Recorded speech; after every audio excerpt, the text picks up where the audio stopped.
Bom, vamos falar agora um pouco sobre o edital da UFSPA, tá? Muito bacana, adoro a prova. Lembrando que a banca é a Fundmed, a mesma do HCPA, apesar de ser a mesma banca. O estilo tem várias mudanças, o estilo de prova também, as pessoas que fazem são diferentes. Existe até uma conversa que são pessoas, apesar de ser a mesma banca, usam a mesma estrutura, mas as questões são elaboradas por pessoas diferentes. Pode ter uma ou outra pessoa ali que fazem parte das duas, mas você vai ver que tem uma diferença em relação tanto à estatística, essa parte toda. Bom, Lucas, comente sobre essa banca, essa prova, né? Porque a banca é a Fundmed, a gente já comentou. Bom, sejam muito bem-vindos. O que a gente vai conversar aqui? Informações gerais do edital. Aí depois a gente entra nas mudanças principais. Eu vou te trazer também um quadro de vagas que a gente tem da UFSPA. Por fim, um pouquinho da análise estatística, o que mais cai na prova da UFSPA. E por fim, trazer um pouquinho das mudanças de edital ou o que mais é valorizado aí dentro. Tranquilo? Vamos lá. Inscrições vão se iniciar agora no início de setembro, de 3/9 a 2 de outubro. O valor da taxa de inscrição é de 660 e a data da prova confirmada para o dia 2 de novembro. Então, 2/11, anota aí. A duração da prova, da mesma forma que tem HCPA, são 5 horas de duração para a entrada direta e 3 horas para a prova de pré-requisito. São 2 fases, tá? Prova objetiva, a primeira fase, com peso de 90%. São aquilo que você conhece, padrão da prova, 100 questões, 4 assertivas, ABCD. E a segunda fase é análise curricular, que é a eliminatória, classificatória, com peso de 10%. Recursos depois de 5 a 6 para o gabarito provisório, análise curricular para aqueles que foram classificados e convocados de 19 a 21 de novembro e o resultado final 6 de janeiro do próximo ano. Coisa boa, olha, prova vai acontecer em 2 locais, tanto em Porto Alegre quanto em São Paulo. No ano passado foi na PUC-RS, lá em Porto, e na Faculdade de Anhanguera, em São Paulo. Tranquilo? Com relação ao quadro de vagas, o que a gente tem? Está aí na tela para vocês. Só antes, vou colocar também as informações gerais, caso você queira anotar alguma coisa, enfim. Mas vamos agora para o quadro de vagas. Você tem aí anestésio, cirurgia cardiovascular, cirurgia geral com 5 vagas, dermato com 3 vagas, gineco, infecto, neuro, oftalmo, enfim, várias especialidades. E olha que legal que eu coloquei para vocês, que a UFSPA, que é a Universidade Federal de Ciências da Saúde de Porto, é a única federal especializada em saúde. Então, bem interessante. E o que a gente teve de mudança do edital do ano passado para agora 2025? Adição de cotas, tá? A mesma mudança que a gente teve lá no HCPA. Antes não citava cotas e agora você tem.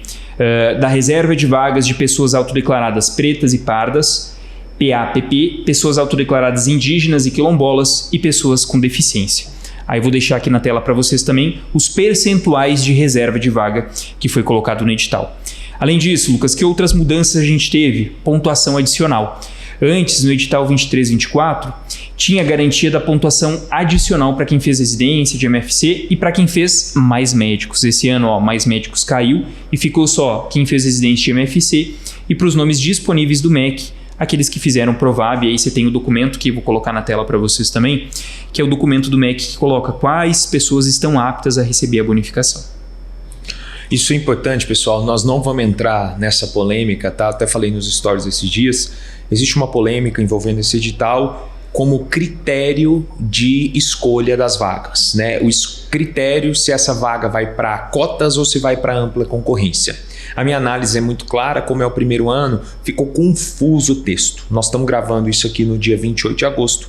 Eles já retificaram o edital uma vez, tá? Melhoraram muito a escrita, só que na minha análise ainda tem alguns pontos que gera dupla interpretação. Nós temos um contato dentro da UFSPA, de uma das pessoas da Coreme. Eu mandei um áudio e mandei explicando, nós enviamos e-mail também. Então acredito pelas feedbacks que eles devem melhorar isso, então não precisa se preocupar com isso, já melhoraram, então já foram abertos, já explicaram, mas eles devem melhorar ainda mais essa escrita para não ter dificuldade, tá? Lembrando que a Fundmed, a UFSPA, o HCPA são provas muito éticas, muito boas, são provas que eles gostam de fazer o que é justo, correto e honesto, então acho que nós não vamos ter grandes problemas com relação a isso. Então, fuja desses grupos de engajamento, fuja dessas coisas que a galera fica ali o dia inteiro criticando e reclamando. Nós já fizemos a nossa parte, fizemos por você, já estamos atrás disso. Foca no que depende única e exclusivamente de você. O que é, Pedro? Estudar. O restante, deixa a galera do Oba-Oba querendo atrás de like, se degladiando nos comentários. Lado, você já está num nível acima, você não está mais na política do pão e circo, você é uma pessoa que tem sinapse boa, você sabe que a degladiação do século XXI é nos comentários e a galera, o aplauso principal que antes era César, os imperadores romanos, né? Agora é para quem tem mais curtidas e likes. Então você não brinca nisso, não seja massa de manobra, foca no que depende de você. Exato. Então, enfim, a gente colocou ali na tela para eles esses percentuais, mas é isso, né? Vai ficar um pouquinho mais esclarecido. Então, mudanças com relação a cotas, pontuação adicional e, por fim, com relação a critérios de desempate. Entrou a questão de quem aqui tiver maior idade daqueles que tiverem idade igual ou superior a 60 anos. Então, lá na questão do estatuto da pessoa idosa, esse vai ser o primeiro critério de desempate. Quem tiver acima de 60 vai ter a vaga garantida em caso de empate.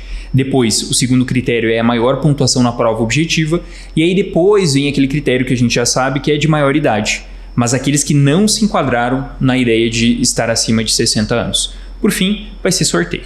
Tranquilo? Então são essas as principais mudanças, e a gente vai agora para a questão mais estatística do que a prova tem cobrado nos últimos anos, e eu vou colocar na tela para vocês clínica médica, principalmente cardioendócrino e gastroclínica. Tá? Você tem manejo de diabetes, transtorno do humor, como os dois temas mais importantes. Agora, se você olhar ao lado, cirurgia é gastrocirúrgica e perioperatório. O tema mais importante disparado aí nos últimos anos, pós-operatório em primeiro lugar. Enfim, apesar de ser a mesma banca do HCPA, a Fundmed é uma prova que tem a sua própria característica. Ela é uma prova que traz menos contextualização de exames laboratoriais, casos clínicos um pouco mais diretos, é uma prova mais objetiva, tá, do que a prova do HCPA, é uma prova que você consegue terminar com menor tempo, a não ser, claro, algumas questões que tem assertiva 1, 2 e 3, ou tem coisa de correlacionar que daí requer um trabalho maior, um pouquinho mais de tempo, mas no geral a prova é mais objetiva, a prova é um pouquinho mais direta, ok? Não tem tantas imagens também como do HCPA. Agora, na tela para vocês, GO e pediatria lado a lado. GO, que você tem avaliação inicial da gestação, que é um grupo mais importante de doenças da gestação. Então você vê que a obstetrícia acaba predominando como grupo. Agora, se você olhar dentro do assunto que mais caiu, o primeiro ainda é ciclo menstrual e anticoncepção na parte da gineco.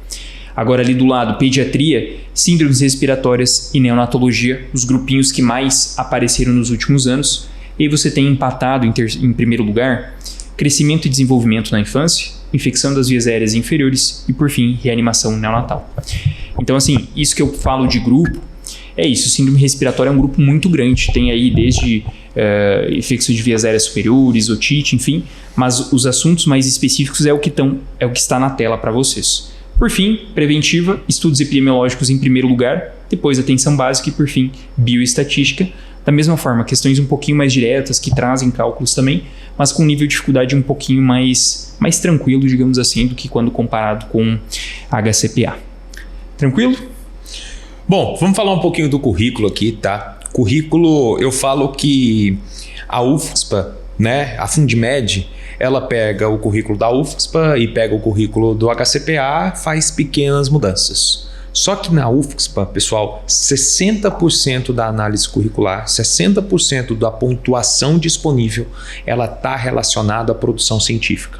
Então, se você pega o item C, 3 pontos relacionados à publicação, livro, resumo publicado em evento nacional, internacional, essas coisas todas, tá? Até publicação em anais. Então, 3 pontos só nessa parte de produção científica, 1,5 ponto de apresentação desses trabalhos em congressos, e isso é muito importante, essa apresentação, tá? A gente até reverencia os nossos alunos, tem um congresso que eu gosto muito, que tem todo ano, que é o CBEM, que vou até deixar o link aqui para você, eu acho que esse ano já foi, mas se você quiser pensar no ano que vem tudo, que é um congresso que eles aceitam essas apresentações. Então, muitos alunos apresentam, é de forma online, a apresentação é bem legal, porque você grava um vídeo apresentando o trabalho, eu acho muito foda isso.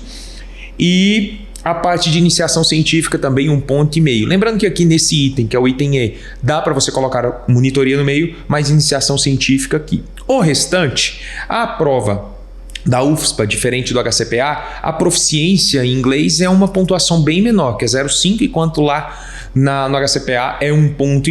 O restante, de experiência curricular, até a parte de pós-graduação, teste de progresso, tá?